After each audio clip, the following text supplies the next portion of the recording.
നമസ്കാരം.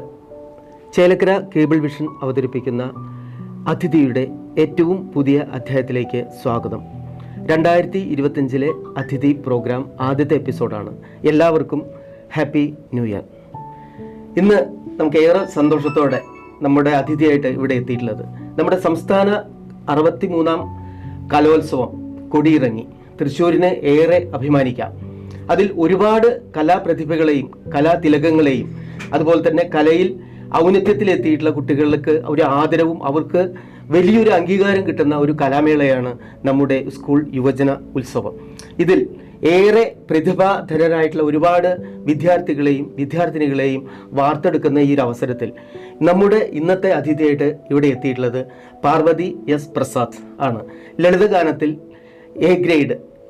ആദ്യമായിട്ട് അഭിനന്ദനങ്ങൾ. വളരെയധികം സന്തോഷം. ഞങ്ങളുടെ അതിഥിയായിട്ട് ഞങ്ങളുടെ ഈ 2025 ആദ്യത്തെ അതിഥിയാണ് പാർവതി. എന്തായാലും വളരെയധികം സന്തോഷം. ആദ്യമായിട്ട് പാർവതിയുടെ ഒരു സന്തോഷത്തിൽ ഞങ്ങളും കൂടെ പങ്കെടുക്കുകയാണ്. ഞങ്ങൾക്ക് വലിയൊരു അഭിനന്ദനങ്ങൾ ഞങ്ങൾ ആദ്യമായിട്ട് അർപ്പിച്ചുകൊണ്ട്, എങ്ങനെയാണ് പാർവതി ഇങ്ങനെ ഒരു കലോത്സവ വേദിയിലേക്ക് എത്താനുള്ള ഒരു സാഹചര്യം ഉണ്ടായത്? കലോത്സവം ഞാൻ ആദ്യം CBSE സ്കൂളിലാണ് പഠിച്ചത്. അത് കഴിഞ്ഞ് കൊറോണ ഒക്കെ ആയപ്പം സ്റ്റേറ്റ് സ്കൂളിലേക്ക് മാറി. മെയിനായിട്ട് ഞാൻ പാട്ട് ആ ഒരു സമയത്താണ് ഞാൻ ഫോക്കസ് ചെയ്ത് തുടങ്ങിയത്. അങ്ങനെയാണ് കലോത്സവത്തിലേക്ക് പങ്കെടുക്കണം എന്നുള്ളൊരു ഇൻട്രസ്റ്റ് വന്ന് ഞാൻ സ്റ്റേറ്റ് സ്കൂളിലേക്ക് മാറി. പിന്നെ എൻ്റെ ഫസ്റ്റ് കലോത്സവം 10th പഠിക്കുമ്പോഴായിരുന്നു. 10th ഞാൻ ഒരു ഗ്രൂപ്പ് ഐറ്റത്തിന് ഞാൻ സ്റ്റേറ്റ് പോയിട്ടുണ്ടായിരുന്നു. അന്നും എ ഗ്രേഡ് ഉണ്ടായിരുന്നു. പിന്നെ കഴിഞ്ഞ വർഷം കുറച്ച് പ്രശ്നങ്ങൾ, പനി ചുമയൊക്കെ ആയിട്ട് പങ്കെടുക്കാൻ പറ്റിയില്ല. പിന്നെ അവസാനത്തെ വർഷം ഇപ്പോൾ +2 ആണ്. എങ്കിലും തന്നെ ഇതിപ്പോൾ പെട്ടെന്ന് ഒരു കലോത്സവത്തിൽ പങ്കെടുക്കുന്നതിനേക്കാൾ ഉപരിയായിട്ട് വളരെ കാലത്തെ പ്രയത്നത്തിൻ്റെ ശേഷമാണ്. ഒരു പക്ഷേ കുട്ടിക്കാലം മുതൽ തന്നെ ഇതിൻ്റെ ഒരു അഭ്യാസം തുടങ്ങേണ്ടതായിട്ട് വരും. പ്രത്യേകിച്ച് കല ആയാലും സ്പോർട്സ് ആയാലും എന്തായാലും തന്നെ എപ്പോഴാണ് ഇതിൻ്റെ ഒരു പഠനം, അല്ലെങ്കിൽ നമുക്ക് ഇങ്ങനെ ഒരു ടാലൻ്റ് ഉണ്ട് എന്ന് വീട്ടുകാർ കണ്ടെത്തിയതും മോള് തന്നെ അതിന് ഒരു മുൻകൈ എടുത്തുകൊണ്ട് പഠിക്കണമെന്നൊരു ആഗ്രഹം തോന്നിയ ഒരു കാലഘട്ടം ഏതായിരുന്നു? ഞാൻ പണ്ട് തൊട്ട് പാടും എന്നാണ് അമ്മയച്ഛനൊക്കെ പറഞ്ഞു കേട്ടിട്ടുള്ളത്. കുഞ്ഞുനാളിൽ തൊട്ടിട്ടേ പാടുന്ന കേട്ടിട്ടുള്ളത്. അങ്ങനെ പണ്ട് തൊട്ട് പാട്ട് പഠിക്കുന്നുണ്ട്. പക്ഷെ ഞാൻ അതുമായിട്ട് ഒരുപാട് എനിക്ക് ഇൻട്രസ്റ്റ് ഉണ്ടായിട്ട് പഠിച്ചതല്ല. പിന്നെ ഞാൻ ലോക്ക്ഡൗൺ, കൊറോണ ആ ഒരു സമയമൊക്കെ ആയപ്പോൾ കുറേ ഓൺലൈൻ കോമ്പറ്റീഷൻസ് ഉണ്ടായിരുന്നു. പിന്നെ സ്വരലയിൽ കോമ്പറ്റീഷൻ ആർക്കും പാടാം ഞാൻ 7th പഠിക്കുമ്പോഴായിരുന്നു. അപ്പം അച്ഛൻ പേപ്പറിൽ കണ്ട് വെറുതെ ജസ്റ്റ് പോയി ട്രൈ ചെയ്തു. അതിൽ റണ്ണറപ്പ് ആയിരുന്നു. അപ്പോൾ പിന്നെ ഒരു ഇൻട്രസ്റ്റ് ആയി. അംഗീകാരങ്ങൾ കിട്ടിയപ്പോൾ നമുക്ക് കുറച്ചും കൂടെ പഠിക്കാനുള്ള ഒരു ഇൻട്രസ്റ്റ്. അങ്ങനെയാണ് ഞാൻ പാട്ട് സീരിയസ് ആയി എടുക്കാം എന്നുള്ളൊരു മൈൻഡ് വന്ന്. പിന്നെ ലോക്ക്ഡൗൺ ഒക്കെ ആയപ്പം അങ്ങനെ ഓൺലൈൻ കോമ്പറ്റീഷൻസിലൊക്കെ വിന്നർ ആവാൻ പറ്റി. അങ്ങനെ പിന്നെ പഠിക്കാം. നമുക്ക് ഏത് ലളിതഗാനമായാലും ശരി, മറ്റേത് സംഗീതമായാലും ശരി, നമുക്ക് സംഘഗാനങ്ങളായാലും അതുപോലെ തന്നെ ഗസൽ പോലുള്ളതെല്ലാം നമ്മളുടെ പ്രൊഫൈലിൽ ഞാൻ വായിച്ചു. നമുക്ക് ഇതിലൊക്കെ ബേസ്മെൻറ്റ്, നമ്മളൊരു കർണാട്ടിക് സംഗീതം അതുപോലെ തന്നെ ബേസ്മെൻറ്റ് വേണം. ഈ കർണാടക സംഗീതമൊക്കെ നമുക്ക് അടിസ്ഥാനപരമായിട്ട് പഠിക്കാൻ എവിടെ നിന്നാണ് സാധിച്ചിട്ടുള്ളത്? ഏത് വയസ്സിലാണ് തുടങ്ങിയത്? ഞാൻ പണ്ട് തൊട്ട് പഠിച്ചിട്ടുണ്ട്. കർണാട്ടിക് മ്യൂസിക് ഞാൻ പഠിച്ചിട്ടുണ്ട്. ആരായിരുന്നു ഗുരുവുണ്ടായിരുന്നു? എൻ്റെ ആദ്യത്തെ ഗുരു ഷിജ്ന ടീച്ചറായിരുന്നു. പിന്നെ ടീച്ചർക്ക് ജോലി കിട്ടി, ടീച്ചർക്ക് പോകേണ്ട അവസ്ഥ വന്നു. അപ്പോൾ ബീന ടീച്ചറെ അടുത്ത് പഠിച്ചു. പിന്നെ ടീച്ചറും ലോക്ക്ഡൗൺ ആയപ്പോൾ ടീച്ചർ ക്ലാസ്സുകളൊക്കെ നിർത്തി. അങ്ങനെ കുറച്ച് നല്ല ടീച്ചറിനെ കിട്ടണം എന്നുള്ള കുറേ തിരഞ്ഞ് അവസാനമാണ് എനിക്ക് ഐശ്വര്യ കല്യാണി മാം കോഴിക്കോടാണ്, പക്ഷെ മാം ഇപ്പോൾ പാലക്കാടാണ് ഉള്ളത്. അങ്ങനെ മാമിൻ്റെ അടുത്താണ് ഞാൻ ഇപ്പോഴും പഠിച്ചുകൊണ്ടിരിക്കുന്നുണ്ടോ? ഉണ്ട്. ഇതിൻ്റെയോടൊപ്പം തന്നെ ഇപ്പോൾ ലളിതഗാനത്തിനെ പഠിപ്പിക്കാൻ, അല്ലെങ്കിൽ ഇത് നമ്മൾ സ്വയം അങ്ങനെ സ്വായത്തമാക്കി വന്നതാണോ ഈ ലളിതഗാനമൊക്കെ? അതോ ആരെങ്കിലുമൊക്കെ ഇത് പഠിപ്പിക്കാനും സ്കൂൾ അധ്യാപകർക്ക് ഇതിന് മുൻകൈ എടുത്തുകൊണ്ട് പഠിപ്പിക്കാനുള്ളൊരു സാഹചര്യം ഉണ്ടായിട്ടുണ്ടോ? ആദ്യം ഞാൻ ലളിതഗാനം ചുമ്മാ യൂട്യൂബിലൊക്കെ ഉള്ളത് കേട്ട് പഠിക്കുക ചെയ്തത്. ഇതിന് മുന്നേ വരെ ഞാൻ അങ്ങനെ ചെയ്തത്. പിന്നെ ഈ വർഷം മാം തന്നെയാണ് മാം പുതിയൊരു പാട്ട് എഴുതി അത് ചിട്ടപ്പെടുത്തി മാം പഠിപ്പിച്ചിട്ടാണ് പാടിയത്. എന്തായാലും ആ ഒരു ഗാനം നമുക്ക് പ്രേക്ഷകർക്ക് വേണ്ടിയിട്ട് മോളുടെ ശബ്ദത്തിൽ തന്നെ നമുക്കിപ്പോൾ കേൾക്കണം. വലിയൊരു സന്തോഷമുണ്ട് അതിൽ. ആ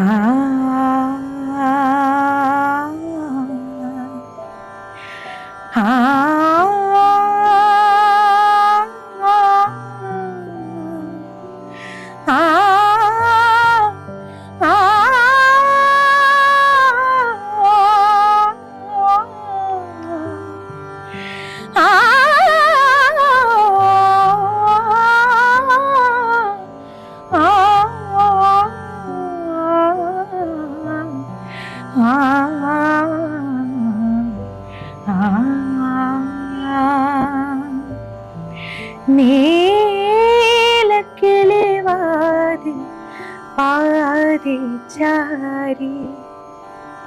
നിശയുടെ മിഴിയഴകിൽ നീലക്കിളിവാതിൽ പാതിചാരി നിശയുടെ മിഴിയഴകിൽ സ്വപ്നങ്ങൾ വിരിച്ച നിദ്രേ നിന്നുടെ നിശബ്ദമായകളിൽ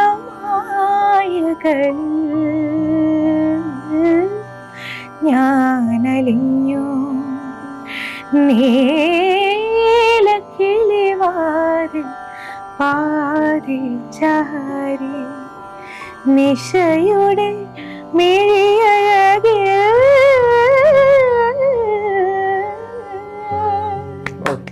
വളരെ ഭംഗിയായിട്ടുണ്ട്. നല്ല തന്മയത്വത്തോട് കൂടിയിട്ട് തന്നെ അത് ആ ഒരു വേർഡ്സിന്റെ ഫീലോട് കൂടിയിട്ട് തന്നെ പാടിയിട്ടുണ്ട്. ഇത് തന്നെയാണ് അവിടെ തിരുവനന്തപുരത്ത് നമ്മൾ പാടി. ഇതിനു മുമ്പ് ലളിതഗാന മത്സരങ്ങളിലും അതുപോലെ തന്നെ ഒക്കെ പങ്കെടുത്തിരുന്നു. അത് ഏതൊക്കെ പാട്ടുകളായിരുന്നു പാടിയിട്ടുണ്ടായിരുന്നത്? ഇതിനു മുന്നേ ഞാൻ രാധിക എന്ന് പറഞ്ഞിട്ട് ഭയങ്കര പോപ്പുലർ ആയിട്ടുള്ള ഒരു സോങ് ആയിരുന്നു. അതൊന്ന് പ്രേക്ഷകർക്ക് വേണ്ടിയിട്ട്. രാധികേ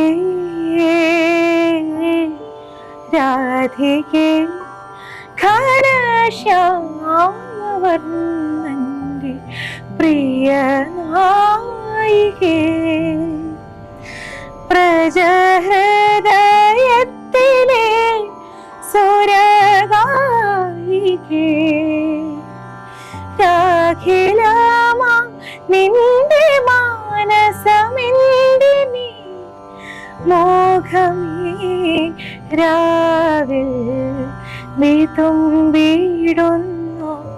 നിന്റെ നിരീണ എന്തേ നിറഞ്ഞിടുന്നു. വളരെ നന്നായിട്ടുണ്ട്. അപ്പോൾ കൂടുതലായിട്ട് കുറച്ചും കൂടെ മെലോഡിയസ് ആയിട്ടുള്ള പാട്ടുകളാണോ പാർവതിക്ക് കൂടുതൽ ഇഷ്ടം? വളരെ സ്പീഡി ആയിട്ടുള്ള അല്ലെങ്കിൽ ഫാസ്റ്റ് ആയിട്ടുള്ള പാട്ടുകളൊക്കെ പാടാൻ താല്പര്യമുണ്ടോ? മുന്നേ ഒന്നും ഉണ്ടായിരുന്നില്ല. പിന്നെ ഇപ്പൊ എനിക്ക് കുറച്ചുകൂടി ഇൻട്രസ്റ്റ് ആയപ്പോ എനിക്ക് ആദ്യം ട്രൈ ചെയ്യാൻ മടിയായിരുന്നു. ഞാൻ ഈ ഒരു മെലഡിയിൽ മാത്രം ഒതുങ്ങി അങ്ങനെ ഇരിക്കായിരുന്നു. പിന്നെ ഇപ്പൊ കുറച്ചായിട്ട് എനിക്ക് പുതിയ പുതിയ ടൈപ്പ് ഓഫ് സോങ്സ് പഠിക്കണം. ഇതിനൊക്കെ ഇപ്പോൾ ഒരു പ്രചോദനം തരുന്ന, അതായത് നമുക്കിപ്പോൾ ഇതെല്ലാം ഇപ്പോൾ ട്രെയിനിങ് നൽകണം, അത് അധ്യാപകർ ആണോ അല്ലെങ്കിൽ വേറെ ആരെങ്കിലും സുഹൃത്തുക്കളോ അവർ മുഖാന്തരമാണോ കൂടുതലായിട്ടും? അമ്മ തന്നെയാണ്. അമ്മ ബേസിക്കലി പാട്ടൊക്കെ അത്യാവശ്യം അറിയോ, അല്ലെങ്കിൽ ആസ്വാദകയാണോ അതോ അതിന്റെ ക്രിട്ടിക്സ് ആണോ മോളുടെ? അമ്മയ്ക്ക് പാട്ട് ഭയങ്കര ഇഷ്ടമാണ്, അത്യാവശ്യം പാടുകയും ചെയ്യും. അങ്ങനെ ഞാൻ പാടുമ്പോ എനിക്ക് ഉള്ള മിസ്റ്റേക്സ് അമ്മ കണ്ടുപിടിക്കും. അങ്ങനെ അമ്മയാണ് ട്രെയിനിങ് തരുന്നത്. ഇപ്പൊ നമ്മൾ ഈ യുവജനോത്സവത്തിനൊക്കെ പോകണമെങ്കിൽ നല്ല ട്രെയിനിങ് വേണമല്ലോ. അതെ, മാം ആദ്യം പഠിപ്പിച്ചു തരും. എനിക്ക് പഠിപ്പിച്ചു കഴിഞ്ഞതിന് ശേഷം ഞാൻ വീട്ടിൽ പ്രാക്ടീസ് ചെയ്യുമ്പോഴൊക്കെ എല്ലാം തിരുത്താറുള്ളത് അമ്മയാണ്. പിന്നെ അത് അമ്മയുടെ തിരുത്തൽ കഴിഞ്ഞ് പിന്നെ ഞാൻ മാമിലോട്ട് പോകും. അതെ, ശരി. ഇപ്പോഴും ക്ലാസിക്കൽ പാരലായിട്ട് പഠിച്ചുകൊണ്ടിരിക്കുന്നുണ്ടോ? ക്ലാസിക്കൽ സോങ്സ് ഏതൊക്കെയാണ്? എത്ര വരെയൊക്കെ പഠിച്ചിട്ടുണ്ടോ? ഞാൻ അധികം കർണാട്ടിക് ഞാൻ പഠിച്ചു തുടങ്ങിയിട്ടില്ല, അതായത് അധികം എത്തിയില്ല. ഈ ക്ലാസ്സുകൾ ഇപ്പൊ എക്സാമും കാര്യങ്ങളൊക്കെ തുടർച്ചയായിട്ട് വരുന്നു. എങ്കിലും രാഗങ്ങൾ, വർണ്ണം അല്ലെങ്കിൽ അങ്ങനെയുള്ള ഗീതങ്ങൾ അതൊക്കെ അത്യാവശ്യം ബേസിക്കലി പഠിച്ചിട്ടുണ്ടോ? പഠിച്ചിട്ടുണ്ട്, പക്ഷെ ക്ലിയർ അല്ല. ക്ലിയർ ആയിട്ടില്ല. ശാസ്ത്രീയ സംഗീത മത്സരങ്ങളിൽ പങ്കെടുക്കും അല്ലെങ്കിൽ? ഉണ്ടായിരുന്നു. ഞാൻ കഴിഞ്ഞ വർഷം ഈ വർഷം ഉണ്ടായിരുന്നു ശാസ്ത്രീയ സംഗീതം പാടി സബ് ജില്ല വരെ ഉണ്ടായിരുന്നു. നമുക്കിപ്പോൾ ഈ യുവജനോത്സവത്തിന് മുമ്പ് സബ് ജില്ല അല്ലെങ്കിൽ ജില്ലാ യുവജനോത്സവത്തിൽ ഏതൊക്കെ വിഭാഗങ്ങളിലാണ് പങ്കെടുത്തിട്ടുണ്ടായിരുന്നത്? ഞാൻ ശാസ്ത്രീയ സംഗീതം, ghazal, light music, Thiruvathira, group music. അപ്പൊ അത്യാവശ്യം ഡാൻസും അങ്ങനെയുള്ള ഇതും പഠിക്കുന്നുണ്ടോ കൂടെ? ഡാൻസ് പഠിക്കുന്നുണ്ട്. അതാരെങ്കിലും നമ്മളൊരു ഗുരുവിന്റെ ശിക്ഷണത്തിലാണ് പഠിക്കുന്നത് അതോ നമ്മൾ സെൽഫായിട്ട് പഠിക്കുകയാണോ? പഠിക്കുന്നുണ്ട്. ബേസിക്കലി നമ്മൾ ക്ലാസിക്കലായിട്ടുള്ള നൃത്തങ്ങൾ നമ്മൾ അഭ്യസിക്കുന്നുണ്ടോ? അതെ, ഭരതനാട്യം പഠിക്കുന്നുണ്ട്. അരങ്ങേറ്റം കഴിഞ്ഞോ അതിന്റെയൊക്കെ? അരങ്ങേറ്റം കഴിഞ്ഞിട്ടില്ല. ഞാൻ കുറെ വർഷമായി പഠിക്കുന്നുണ്ട്, പക്ഷെ ഞാൻ അതും ക്ലാസ് എനിക്ക് റെഗുലർ അല്ല. അതുകൊണ്ട് ഈ വർഷം ചെയ്യണമെന്നുള്ള ആഗ്രഹമുണ്ട്.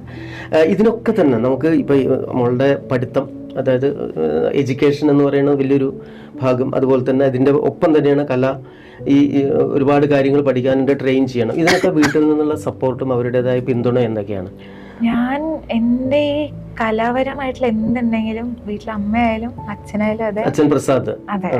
അമ്മയുടെ പേര് രാധിക. രാധിക. പിന്നെ ആരാളുള്ളത് വീട്ടില്? വീട്ടിൽ മുത്തശ്ശനുണ്ട്. ഉണ്ട്. പിന്നെ ബ്രദർ ഉണ്ട്? ഇല്ല, ഞാൻ മാത്രമേ ഉള്ളൂ. ഓക്കെ. അങ്ങനെ എൻ്റെ ഒരു പ്രോഗ്രാം വന്നാൽ എല്ലാം മാറ്റി വെച്ച് എൻ്റെ പ്രോഗ്രാമിന് വേണ്ടി നിൽക്കാറുണ്ട്. എല്ലാത്തിനും സപ്പോർട്ട് ചെയ്യാറുണ്ട്. വീട്ടിൽ നിന്ന് നല്ല സപ്പോർട്ടാണ്. എന്തായാലും ആ ഒരു സപ്പോർട്ട് കൊണ്ട് തന്നെയാണ് പാർവതിക്ക് ഈ ഒരു നിലയിൽ എത്താൻ കഴിഞ്ഞതും. ഒരുപാട് എന്താ പറയണ്ടേ, ഇനി ഉയരങ്ങൾ കീഴടക്കാനുണ്ട്. ഏതായാലും ഒരു ചെറിയ ഇടവേളയ്ക്ക് ശേഷം നമുക്ക് വിശേഷങ്ങളുമായി, പാർവതിയുടെ വിശേഷങ്ങളുമായി തിരിച്ചു വരാം.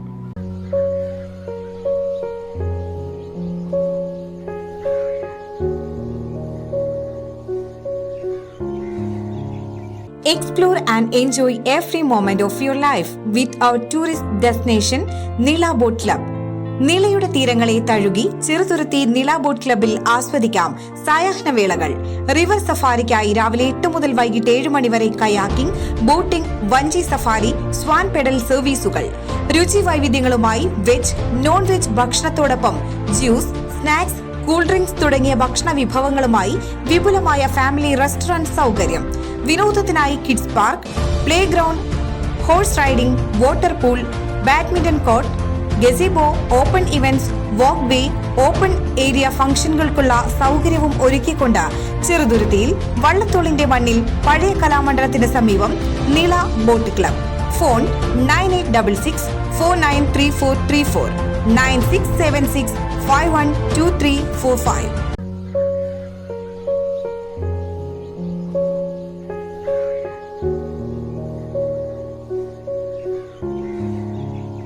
അതിഥിയിലേക്ക് വീണ്ടും സ്വാഗതം.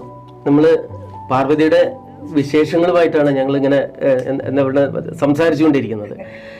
പാർവതിയുടെ ഒരു പ്രൊഫൈൽ നോക്കിയപ്പോൾ ഇപ്പോൾ ഈ കലാജീവിതത്തിനിടയ്ക്ക് തന്നെ ഒരുപാട് TV ഷോകളിലൊക്കെ അവതരിപ്പിക്കാൻ ഒരു അവസരം കിട്ടിയിട്ടുള്ള ഒരു ആളാണെന്ന് എനിക്ക് മനസ്സിലായി. ഏതൊക്കെ TV-കളിലാണ് നമുക്ക് കല അല്ലെങ്കിൽ നമ്മൾ പരിപാടികൾ അവതരിപ്പിക്കാൻ സാധിച്ചിട്ടുള്ളത്? ഞാൻ 7th ശ്രേഷ്ഠ ഭാരതം അമൃത TV-യിൽ ഉണ്ടായിരുന്നു. പിന്നെ ഞാൻ ഓഡിഷൻസ് ട്രൈ ചെയ്തു. അങ്ങനെ സ്റ്റാർ സിംഗറിന്റെ ഓഡിഷൻ ട്രൈ ചെയ്യുന്നുണ്ട്. സി കേരളത്തിലെ സരിഗമപ്പ, അങ്ങനെ ഓഡിഷൻസ് ഒക്കെ ട്രൈ ചെയ്യാറുണ്ട്. അതിലൊക്കെ ഏത് ടൈപ്പ് ആയിരുന്നു? ഇപ്പൊ ശ്രേഷ്ഠ ഭാരതത്തിൽ ചെയ്തിരുന്ന ഏത് ടൈപ്പ് ആയിട്ടുള്ള? ശ്രേഷ്ഠ ഭാരതം എന്ന് വെച്ചാൽ ഒരു ക്വിസ് കോമ്പറ്റീഷൻ ആയിരുന്നു. അപ്പോൾ അതില് ഞാൻ ഗംഗാദേവിയുടെ വേഷം അണിഞ്ഞ് ഗംഗാദേവി ആയിട്ടായിരുന്നു ഞാൻ അവിടെ ഉണ്ടായിരുന്നത്. അതിന്റെ ഒരു ഓർമ്മകൾ നമുക്ക് പ്രേക്ഷകരായിട്ട് പങ്കുവെക്കാൻ പറ്റുമോ? ഓർമ്മകൾ എന്ന് വെച്ച് കഴിഞ്ഞാൽ എന്താ, ഭയങ്കര പുതിയൊരു എക്സ്പീരിയൻസ് ആയിരുന്നു. ഒട്ടും നമുക്ക് ആദ്യമായിട്ടല്ലേ അങ്ങനെ അത് ഗ്രൂം ചെയ്തപ്പോൾ അവരാണോ പറയുന്നത് ഇത് ഇങ്ങനെയാണ് അവതരിപ്പിക്കേണ്ടത്? നമുക്ക് അവിടെ ശ്രേഷ്ഠ ഭാരതത്തിൽ നിന്ന് നമുക്ക് പറഞ്ഞുതരും എന്തൊക്കെയാ ചെയ്യേണ്ടത്, എന്തൊക്കെ പഠിക്കണം, അങ്ങനെയൊക്കെ പറഞ്ഞുതരും. അത് കഴിഞ്ഞ് പിന്നെ നമ്മുടെ സ്കൂളിലെ ടീച്ചേഴ്സ് ഒക്കെ നമ്മളെ ട്രെയിൻ ചെയ്യും. പിന്നെ കുറെ ക്വസ്റ്റ്യൻസ് ഒക്കെ പഠിക്കണം. ഇപ്പൊ ഗംഗാദേവി ആവുമ്പോ നമ്മള് ഗംഗാദേവി ആയിട്ടാണ് നമ്മൾ അവിടെ നിൽക്കുന്നത്. നമ്മളോട് ചോദിക്കുമ്പോ നമ്മൾ അതേപോലെ ഗംഗാദേവി ആയിട്ട് നമ്മൾ ഉത്തരം പറയണം. അങ്ങനെ അതിന് ഒരുപാട് ട്രെയിനിങ് അവിടെ സ്കൂളിലെ ടീച്ചേഴ്സ് തന്നിട്ടുണ്ടായിരുന്നു. പിന്നെ ഫ്രണ്ട്സ് ഒക്കെ ആയിട്ട് അവിടെ ട്രിവാൻഡ്രത്തായിരുന്നു, ചിത്രാഞ്ജലി സ്റ്റുഡിയോയിൽ വെച്ചിട്ടായിരുന്നു. അപ്പോ അത് ഭയങ്കര രസമായിരുന്നു. മേക്കപ്പും ഡ്രസ്സും കുറച്ച് ദിവസം അവിടെ ഒരു ക്യാമ്പിലുള്ള ഒരു ലൈഫ് ഭയങ്കരമായ സന്തോഷം. അത് കഴിഞ്ഞ് സി കേരളത്തിൽ എന്തായിരുന്നു ചെയ്തിട്ടുണ്ടായിരുന്നത്? സി കേരളത്തിൽ ഞാൻ ഓഡിഷൻസിന് പോവാറുണ്ടായിരുന്നു. ഇപ്പൊ കഴിഞ്ഞ സരിഗമപ്പ അതിന്റെ ഓഡിഷൻസ് ട്രൈ ചെയ്തു. അങ്ങനെ അന്ന് അതില് ഫിലിം മ്യൂസിക് ആയിരുന്നു, സിനിമാ പാട്ടുകളായിരുന്നു. ഏതായിരുന്നു സിനിമാ പാട്ടൊക്കെ കൂടുതലായിട്ട് ഒരു ഫ്ലുവൻ്റ് ആയിട്ടുള്ള സിനിമാ പാട്ട് ഏതൊക്കെയാണ് ഏറ്റവും കൂടുതൽ പാർവതി പാടിക്കഴിഞ്ഞാൽ വളരെ ഭംഗിയുണ്ട് എന്ന് മറ്റുള്ളവർ പറഞ്ഞിട്ടുള്ള പാട്ട് ഏതാണ്? മുൻപേവ എന്നുള്ളൊരു പാട്ടാണ്. പിന്നെ എല്ലാവർക്കും ഭയങ്കര ഇഷ്ടമാണ്. പിന്നെ ഒരു പഴയ പാട്ട് സീമന്തരേഖയിൽ, അതാണ് ഞാൻ ആദ്യമായിട്ട് പഠിച്ച ഒരു സിനിമാ പാട്ട്. പിന്നെ അത് കൂടുതലും മെലഡീസ് ആണ്. എന്തായാലും ആ സീമന്തരേഖയിൽ ഒന്ന് പ്രേക്ഷകർക്ക് സിന്ദൂരരേഖ എന്നുള്ള സിനിമയിലാണ് അല്ലെ, വളരെ ഭംഗിയായിട്ടുള്ള ഒരു ശരത്ത് ട്യൂൺ ചെയ്തിട്ടുള്ള ഒരു പാട്ടാണ്. അതൊന്ന് പ്രേക്ഷകർക്ക് വേണ്ടിയിട്ട്. സീമന്തരേഖ ചന്ദനം ചാർത്തിയ ഹേമന്ത നീല നിശേധിനി മാനസദേവന്റെ ചുംബന പൂക്കളോ സ്മരവതി നിന്റെ ചൊടിയിണയിൽ സീമന്തരേഖൽ ചന്ദനം ചാർത്തിയ ഹേമന്ത നീല നിശേധിനി.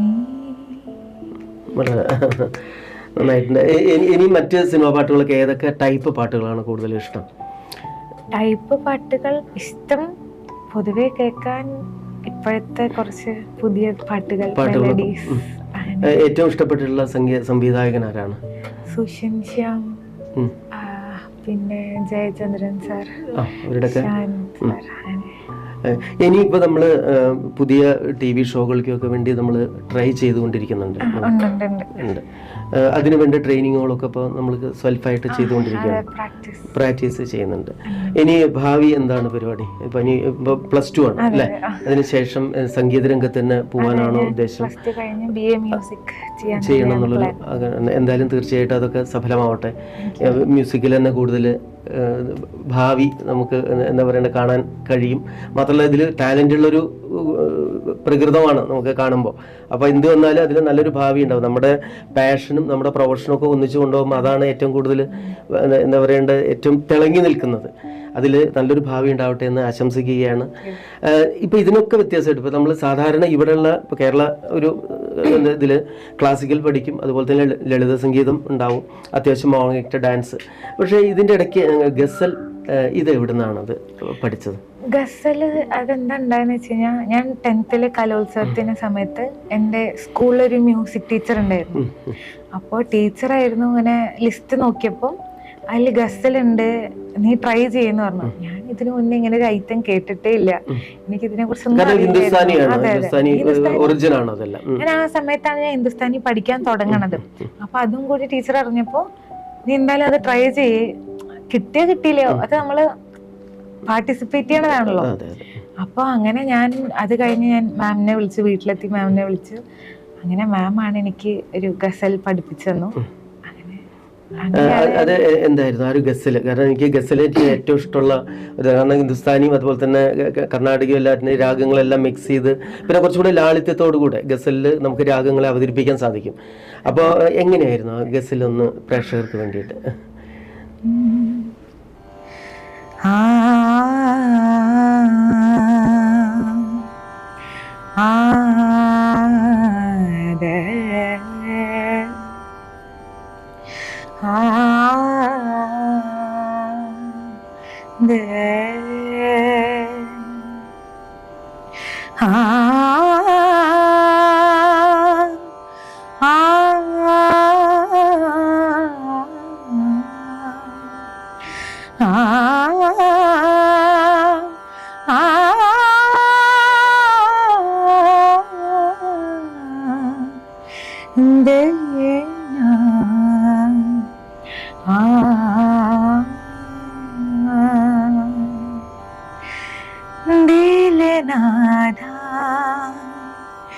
तुझे हुआ दिल नादा, तुझे हुआ क्या है दिल नादा, तुझे हुआ क्या है आखिर इस दर्द की दवा क्या है दिल नादा, तुझे हुआ. വളരെ നല്ല മെലോഡിയസ് ആണ്. ഏതാ രാഗം മനസ്സിലായോ? ഇല്ല. ഹിന്ദുസ്ഥാനി അതുപോലെ തന്നെ കർണാടക സംഗീതം കൂടി മിക്സ് ചെയ്തിട്ടുള്ള ഒരു ടൈപ്പാണ് അത് വരുന്നത്. ഇപ്പോൾ ശാസ്ത്രീയ സംഗീതം ക്ലാസിക്കലായിട്ട് അഭ്യസിക്കുന്നുണ്ട്. ഇപ്പോൾ ശാസ്ത്രീയ സംഗീതത്തിൻ്റെ ഒരു പ്രേക്ഷകർക്ക് വേണ്ടിയിട്ട് പാർവതി പഠിച്ചിട്ടുള്ളവർക്ക് ക്ലാസിക്കൽ മ്യൂസിക് എനിക്ക് കേൾക്കാനൊരു ആഗ്രഹമുണ്ട്. അതാണ് ಎನ್ನಾಳೂರಗೆ ಯುಂದುಮೋ ಜೋತಮೋ ಎನ್ನಾಳು ಊರಗೆ ಯುಂದುಮೋ ಜೋತಮೋ ఎవర ఆడికే వారు లేదా శ్రీరామాయణాడు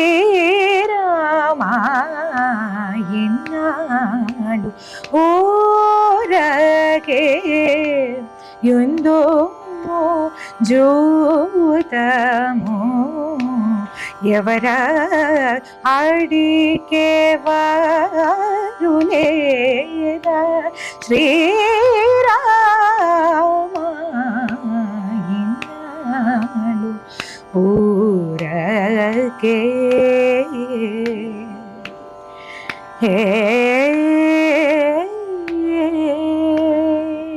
വളരെ വളരെ നന്നായിട്ടുണ്ട്.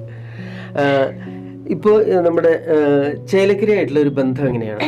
അത് ഇവിടെ ആരെങ്കിലും പാരന്റിന്റെ വീട് ഒക്കെ ഇവിടെ? ചേലക്കര ഇവിടെ അച്ഛമ്മയുടെ വീട് ഇവിടെയാണ്.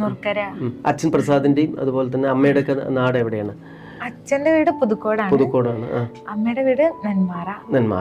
അപ്പൊ ചേലക്കരയായിട്ടുള്ള ബന്ധം എന്ന് പറഞ്ഞെങ്കിൽ അച്ഛമ്മയുടെ വീട് ഇവിടെയാണ്. അങ്ങനെ പണ്ട് വെക്കേഷൻ ടൈമിലൊക്കെ ഇവിടെ വരുമായിരുന്നു. ചേലക്കരയായിട്ടുള്ള ഒരു അനുഭവം എന്തൊക്കെയാണ്? ഭയങ്കര നേച്ചർ ഫ്രണ്ട്ലി ആയിട്ട്, പ്രത്യേകിച്ച് ആ വീട് അങ്ങനത്തെ ഒരു സ്ഥലത്താണ്. ഇവിടുത്തെ ഉത്സവങ്ങൾക്കും ഒക്കെ വരാറുണ്ടോ പാർവതി? അന്തിവാളങ്ക വേല അതുപോലെ തന്നെ ഒരുപാട് ഉത്സവങ്ങളുടെ ഒരു നാടാണ് നിങ്ങളുടെ ചേലക്കര. വന്നിട്ടുണ്ട്. പിന്നെ അച്ഛമ്മയുടെ അമ്മ മരിച്ചതിന് ശേഷം ഇങ്ങോട്ട് വരവ് കുറവാണ്. പിന്നെ ഇതിൻ്റെ ഇടയ്ക്ക് ഇപ്പോൾ ചാനൽ അനുഭവങ്ങൾ എന്ന് പറഞ്ഞപ്പോൾ ഒരുപാട് ഗ്രൂമിങ്ങിന് വേണ്ടിയിട്ട് അതുപോലെ തന്നെ റിഹേഴ്സലിനൊക്കെ വേണ്ടിയിട്ട് അതുപോലെ തന്നെ ഇതിൻ്റെ ചാനൽ പരിപാടികൾക്ക് വേണ്ടി പോകുമ്പോൾ ഉണ്ടാകുന്ന അനുഭവങ്ങൾ എന്തൊക്കെ ആയിട്ടുണ്ട്? പ്രധാനപ്പെട്ട വ്യക്തികളായിട്ട് പരിചയപ്പെടൽ, ഇതൊക്കെ സാധാരണ ഒരു കലാകാരൻ അല്ലെങ്കിൽ കലാകാരിക്ക് കിട്ടുന്ന വലിയൊരു അനുഭവങ്ങളാണ്. അത് എന്തെങ്കിലും ജീവിതത്തിൽ ഉണ്ടായിട്ടുണ്ട്? ഇപ്പൊ കഴിഞ്ഞ സീസൺ 9 സ്റ്റാർ സിംഗർ സീസൺ 9 എൻ്റെ ഫ്രണ്ട് ഉണ്ടായിരുന്നു ബൽറാം ചേട്ടൻ. എനിക്കറിയാം, എന്നെ സ്വരലയിൽ വെച്ചിട്ട് പരിചയപ്പെട്ട് അങ്ങനെ ഇപ്പൊ കഴിഞ്ഞ ഷൂട്ട് കാണാൻ പോയിട്ടുണ്ടായിരുന്നു. അങ്ങനെ ചിത്ര ചേച്ചിയായിട്ട് സംസാരിക്കാൻ പറ്റി, അനുഗ്രഹം മേടിക്കാൻ പറ്റി.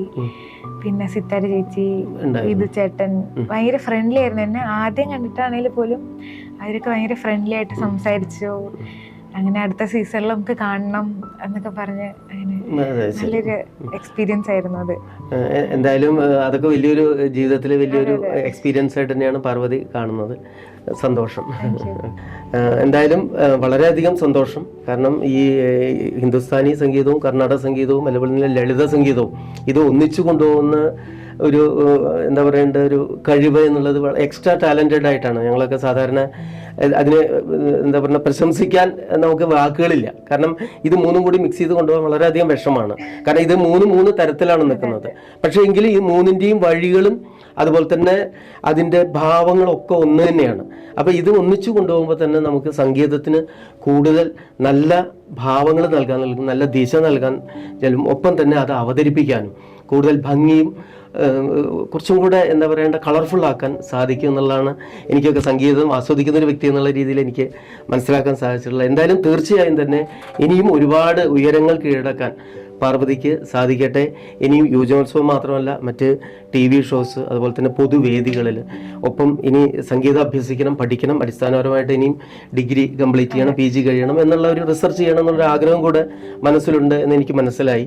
എന്ന് പറഞ്ഞാൽ ഇതിൽ നല്ലൊരു ഭാവി ഉണ്ടാവട്ടെ. അതിന് ജഗദീശൻ എല്ലാ അനുഗ്രഹങ്ങളും നൽകട്ടെ. പാർവതിക്ക് നല്ലൊരു ഭാവി ഉണ്ടാവട്ടെ എന്ന് ആശംസിക്കുകയാണ്.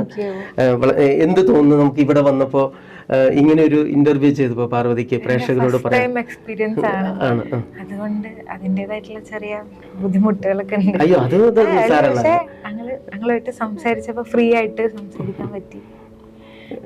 എന്തായാലും വളരെയധികം സന്തോഷം ഇവിടെ വരാനും. നമുക്ക് ഇങ്ങനെ ഒരു ടാലന്റ് ആയിട്ടൊരു കുട്ടീനെ, പ്രത്യേകിച്ച് ഈ യുവജനോത്സവം കഴിഞ്ഞ് ഏതാനും ഒരാഴ്ചയായിട്ടുള്ളൂ, അതിനുള്ളിൽ തന്നെ ഞങ്ങൾക്കൊരു പ്രതിഭയെ ആദരിക്കുവാനും അത് ഒരു ഇന്റർവ്യൂ ചെയ്യാനും സാധിച്ചതിൽ ഞാൻ ഏറെ സന്തോഷവാനാണ്.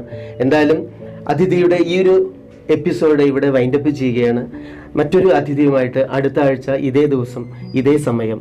നന്ദി, നമസ്കാരം, ഗുഡ് നൈറ്റ്.